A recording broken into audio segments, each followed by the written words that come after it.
Today's video is brought to you by Endel. How much is it? Like, I'm going to ask that question, whether it matters or not. It doesn't matter where I get in my life. I don't think I'm ever going to be free of how much was that?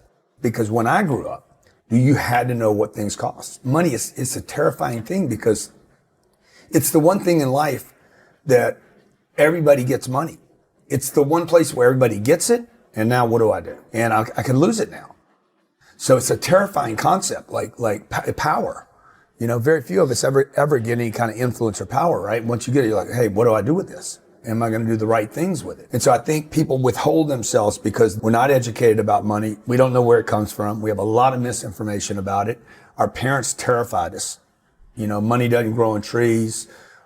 Save your money, it'll save you. All these things our parents told us because they were enamored or encumbered with the same kind of liabilities around money. Right. I don't know how to get it. I don't know how to keep it. The worst part that we're all at is I don't know how to invest it. Some people get good at getting it. Very few, actually. Fewer people at keeping it. My dad died when I was 10. So he paid all his debt off, had everything paid. And so that's all I had, right? Everybody around me was like, get money, keep it, don't use it, you know, but you should invest, but nobody ever learns that third one. And so I think we're just a bunch of people walking around terrified of this apparency of it's scarce, and it's not. And, you know, it's not, there's nothing scarce about it. This is what I did for 25 years. From 25 to 51 years old. Spent my most valuable asset, time, to get money, terrified every second of every day. That's really what's driven me the whole time, was terror. When you don't know, you're going to be scared. So I'm going out to get money. I won't spend any of it because I'm terrified if I don't know how to get more. I'm worried I can't keep getting more. So then I'd get the money and then I'd rush off and spend my most valuable asset, time, again to bring it to the bank. Still today, man, it's tough for me to buy blue jeans if they're not on sale. And I'm like, this is stupid, man. Like, why? Well, I'm just going to wait. Right. You know? So you know what I'm saying? But it's really stupid that I even worry about it. Right. And I'm not saying on the come up, I think you should worry about it. Right. But there needs to be where you can turn that switch off.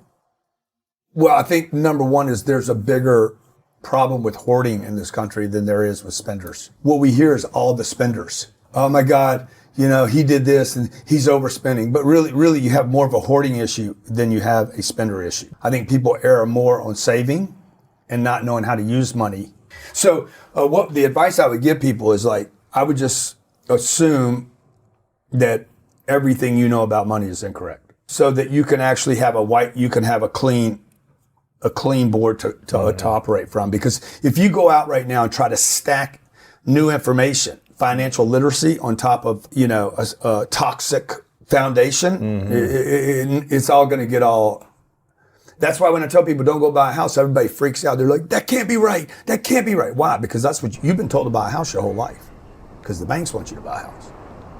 Now, everybody just heard that's going to say, I just saw you buy a house in Malibu. I can do anything I want now. Here comes the arrogance.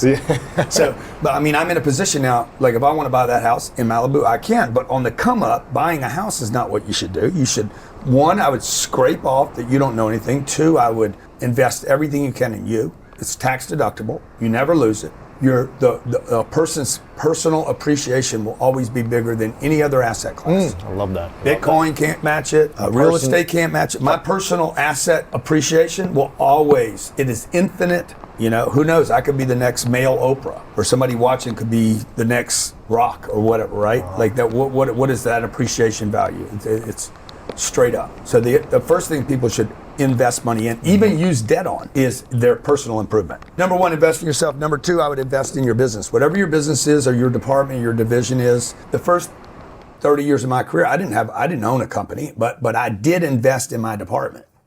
Even though I worked for a company. I had a secretary. I didn't have the company pay for my secretary. I paid for that.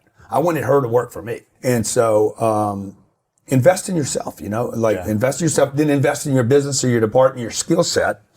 If it's your company, then invest in your company, even down to zero. Like I wouldn't keep money around. I wouldn't save for a rainy day. I wouldn't have an emergency account because you don't need it. What you need hustle.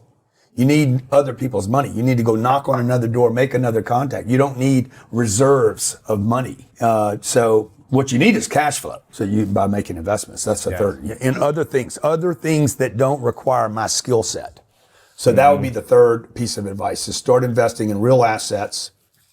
That cash flow can appreciate. 3, that provide tax shelters. And if you look at those 3 criteria, Bitcoin doesn't cover it. Stocks probably don't cover it. Gambling doesn't. That one, gold doesn't, silver doesn't, real estate. NFTs don't, NFTs don't, because they don't cash flow. But the most important thing is that people need to you gotta know that if you live in America and you're having a money problem, it is not because you're stupid. And it's not because you're lazy.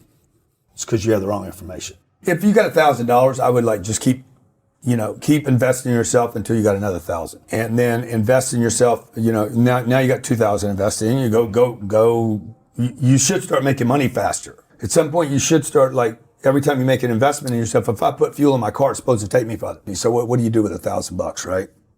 I think you just got to keep investing in you until now I'm making $3,000. Okay, boom, reinvest all that again. But what we do is we start taking it off the table. I think people just need to get on that cycle of okay, I'm going to keep repeating this activity. I'm going to reinvest some money in myself, go to the workshop or whatever. Monday, I got to be hustling again. Until, okay, now I got $4,000. Okay, now I got $5,000. Now the income's starting to pick up. Income has to pick up. The income should be an indication that whatever you're learning is helping you. That's interesting. I started studying, hey, what do all these successful people have in common?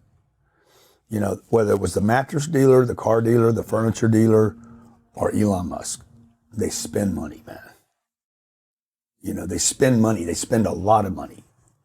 And they don't worry about money the way I was worried about it. They used money, they used it. They didn't save it. They didn't hoard money. And the greatest companies on this planet today, the ones that have some of these companies have lost money for 25 years. Look at Amazon. Yeah. Reinvest. So when I quit studying individuals and started studying people, everything shifted for me.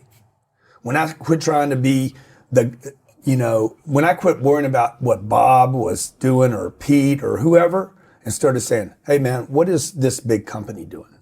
Because that also relieved me of being competitive with this guy, Pete, and started saying, okay, I'm going to go do what Coca-Cola does. Some days, it's hard to find a way to reach relaxation after a stressful day. Your mind is filled with tasks from the day, overthinking about a project deadline, or it just feels like you can't catch a break. This makes it hard to achieve a work-life balance that is desperately needed to make sure you stay in your best mental state. That's why I use Endel. Endel is an environment-based nonprofit app that takes everything we know about sound and combines it with cutting-edge technology. The result is real-time, personalized soundscapes designed to help you relax, focus, and sleep. Endel is informed by science, created with science, and backed by science. It helps me relax after a long day, gets me a restful sleep, and helps me boost my focus for when I really need it. Endel is AI-powered, follows your own circadian rhythm, and is backed by neuroscience. And right now, the first 100 people to download Endel from the link in the description will get a free week of audio experiences.